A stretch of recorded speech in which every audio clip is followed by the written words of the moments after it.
Aujourd'hui, un autre sujet. Bien lire les étiquettes pour vivre longtemps. Les étiquettes. On sait que l'épidémie du surpoids, de l'obésité et du diabète a démarré au cours des années 70 pour exploser à partir des années 80 jusqu'à aujourd'hui. La science actuelle s'accorde sur le fait que ce phénomène est lié à l'industrialisation de l'alimentation humaine et plus encore à l'ultra-transformation des aliments.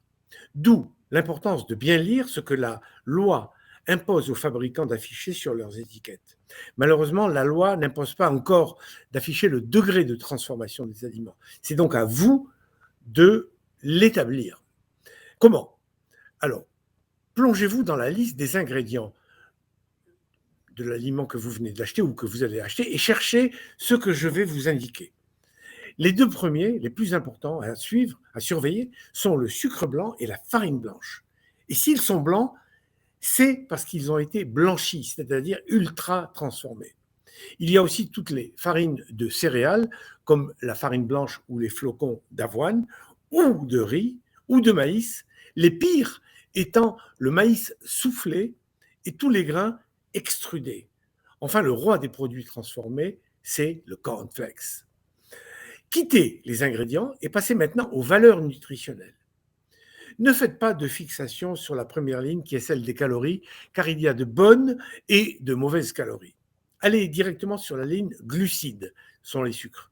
Et c'est là que le risque réside. Si la proportion des glucides dépasse les 30% du produit et qu'il s'agit d'ingrédients transformés, alors ces aliments sont dangereux s'ils sont consommés tous les jours et en quantité importante et sur le long terme. Sous la ligne glucides, il y a la mention don sucre. Glucides, don sucre. Entre 10 et 20 grammes de sucre pour 100 grammes, ce produit doit être considéré comme un aliment de récompense. Qui dit récompense dit raison de la récompense. Donc on ne peut pas se récompenser en permanence. À partir de 40 grammes, c'est plus de la récompense, c'est un produit d'exception à éviter si l'on est en surpoids et plus encore si on est diabétique.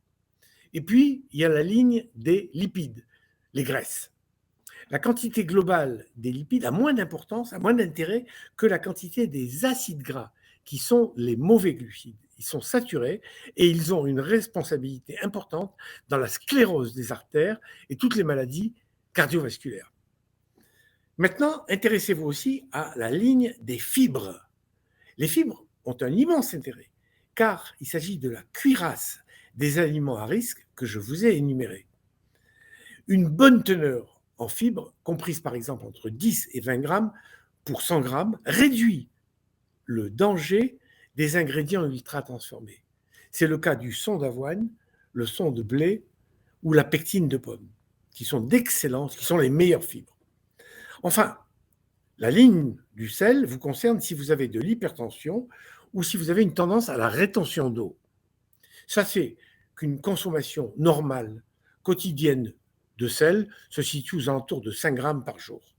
La charcuterie, à elle seule, en apporte 2 et 6 grammes pour 100 grammes et les fromages affinés entre 1 et 4 grammes, ce qui fait beaucoup.